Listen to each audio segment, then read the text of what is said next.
At least 47 are dead after a huge earthquake strikes off the coast of Chile. Tsunami warnings have been issued. A massive earthquake with a magnitude of 8.8 has hit central Chile. Reports say at least 47 people have been killed. There have since been several big aftershocks. The earthquake occurred 90 kilometres from the city of Concepcion in Chile, just after 3 o'clock in the morning local time. Buildings in the capital Santiago were reported to have shaken for between 10 and 30 seconds. Telephone and power lines are down, making it hard to assess damage. The US issued an initial tsunami warning for Chile, Peru and Ecuador. That was later extended to Colombia, Antarctica and Central America. Japan's meteorological agency warned of a potential tsunami across large areas of the Pacific.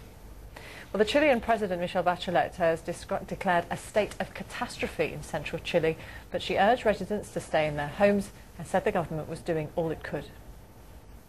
We're giving information about the roads, transport, the infrastructure there, what kind of damage and news about the wounded and other victims. And of course we're asking for calm. Well, the phone networks are down all across Chile, and the earthquake was also felt in Argentina. Well, joining me from there in Buenos Aires, in fact, is our correspondent Daniel Schweimler. Obviously, Daniel, communication's proving to be very difficult, but what's the latest you're hearing? Well, it really is a case of trying to piece together information, try to find out the extent of the damage and the number of casualties.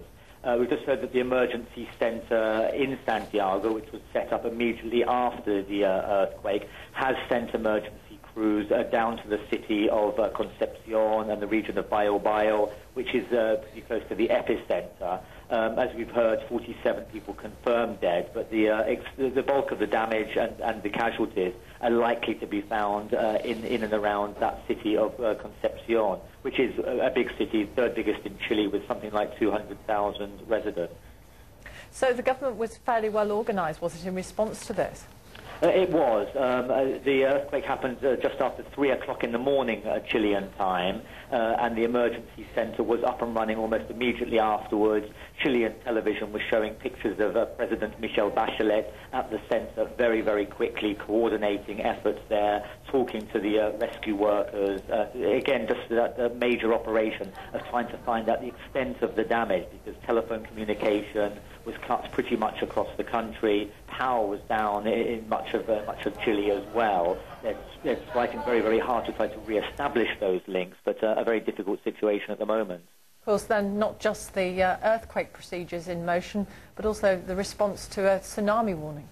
Yeah, and there have been reports in the southern islands of Juan Fernandez in southern Chile that large waves have hit those islands. Again, too early to tell about the extent of the damage, but that has been reported. And right across the west coast of South America and Central America, that warning is in place for Central America downwards. Daniel, thanks very much for the moment. Daniel Schweimler in Buenos Aires. Well, earlier I spoke to Dr. Roger Musson of the British Geological Survey in Edinburgh, and he told me how this quake compared to other previous ones in the area. This is a great earthquake by anybody's standards. It's the largest earthquake anywhere in the world since the Great Sumatra earthquake 6 years ago. But they can get even bigger in Chile, because further south of this one was the largest earthquake ever recorded in 1960, and that was 9.5. So that is very considerably larger than this one. And of course, the aftershocks can be equally terrifying for people, can't they? They can. I mean, particularly when people have been really frightened and disturbed by the main shock. Aftershocks are disproportionately frightening, and they're also disproportionately damaging, because the main shock will have damaged a lot of buildings and weakened them, and even a relatively small aftershock can just polish them off. Now that means that aftershocks do more damage than would be expected for their size, but they don't cause more casualties, because of course anybody with any sense whatsoever is not going to stay in a building after a major earthquake, after the building's been damaged and aftershocks are continuing. But the government is advising people to stay inside. Is that the right thing to do? Well, that's probably okay if the building hasn't been damaged, but where the building is partially collapsed, then nobody's going to stay inside a building like that. How would this earthquake have been triggered. Does something happen somewhere else to trigger this, or is this earthquake likely to trigger others in other parts of the region or the world? Well, you could say that this earthquake probably has been triggered, and the situation in Chile is a very classic case geologically, where you have one plate, oceanic plate called the Nazca plate, is being pushed underneath the South American plate. It then dips down, goes down into the middle of the earth and gets destroyed. Now, there have been earthquakes, large earthquakes either side on this plate interface of where today's earthquake occurred. So if you can imagine that the plate has moved down in one part and moved down in another part and not moved in between. So this bit in between has been under great strain. And that strain has finally been released as this earthquake has occurred to catch up with the bits of the plate either side of it. It's what we call technically a seismic gap, and this is the earthquake that has filled that seismic gap, where strain has been accumulating since the great earthquake of 1835, 170 years ago. This earthquake was something like 34 miles deep. Has that helped to reduce the damage we seem to be seeing? It has. The deeper an earthquake, then the more spread out the shock waves will be by the time they reach the surface where the buildings are. Some of the energy will have been absorbed by the intermediary rocks, so the actual force of shaking is going to be less. But on the other hand, an earthquake this large, it's been produced by a fault that's 200 kilometers long. And I mean, people talk about, oh, distance from the epicenter. In an earthquake like this, the epicenter is absolutely irrelevant, because the energy is related across the whole length of the fault.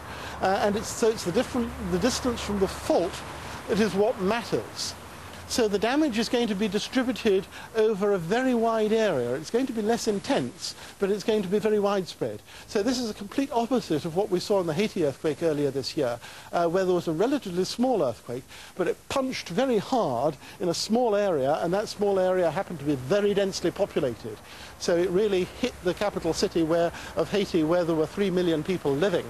In this case, we've got less shaking, and so the damage will be less in terms of the number of buildings destroyed in any one place. But it'll be distributed over a huge area, 200 kilometres long and maybe 50 kilometres wide.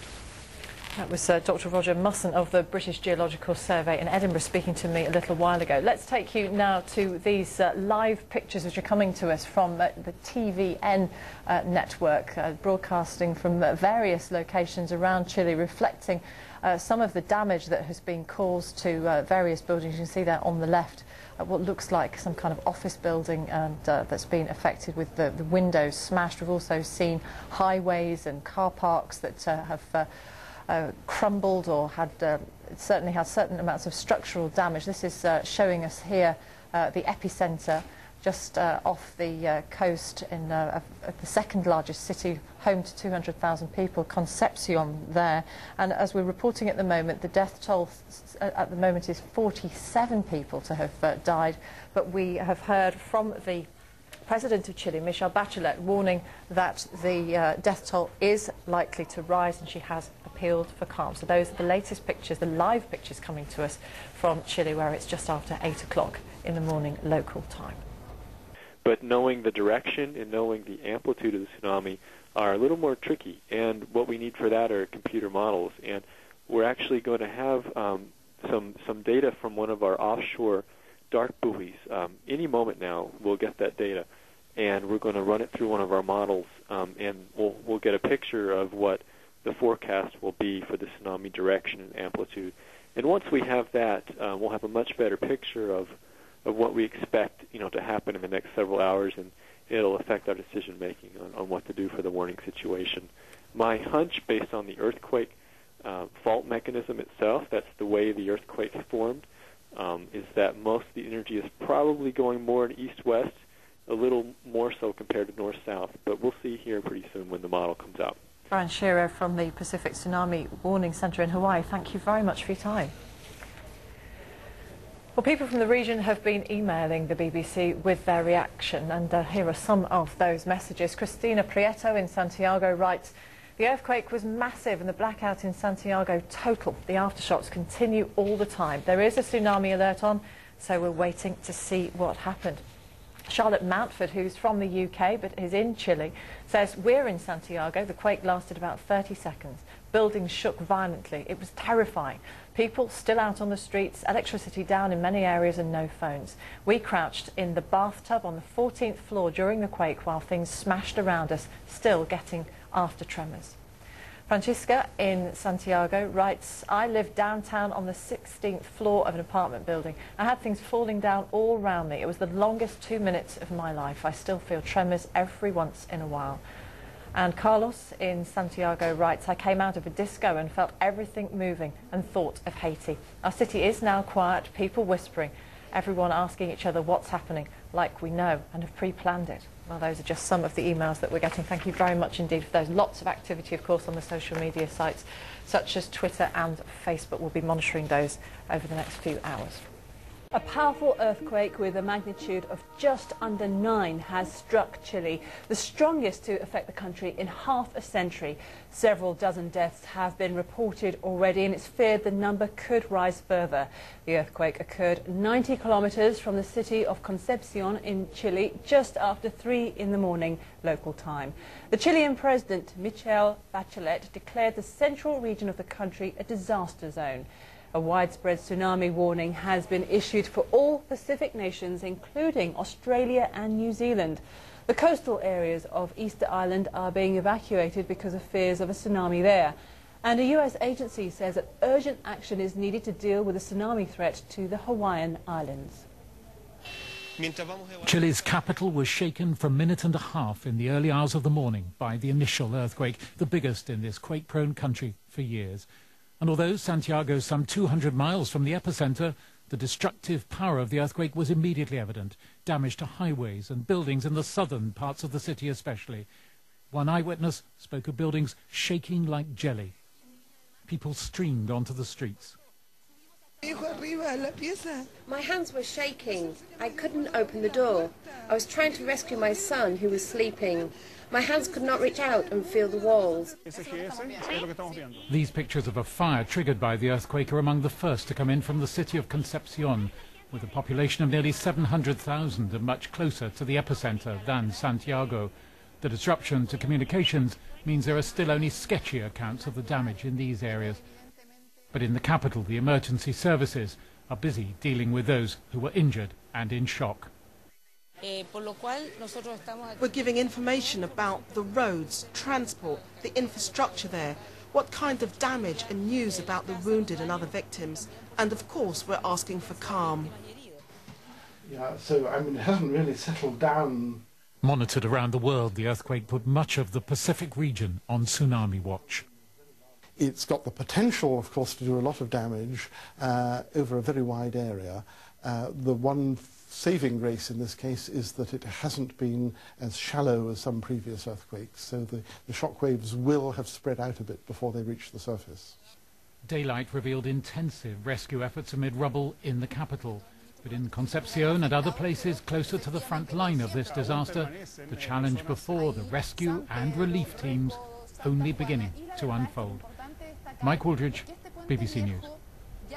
The earthquake was also felt in Argentina. Our correspondent in Buenos Aires, Daniel Schweimler, says most of the deaths reported so far have not been in the worst affected areas in Chile. Most of those fatalities are not in and around the epicenter, around the city of Concepcion, which is about 500 kilometers south of Santiago. We still know very, very little about the extent of the damage, the number of fatalities there, but it's likely to be quite high since we are seeing damage in and around the capital, Santiago.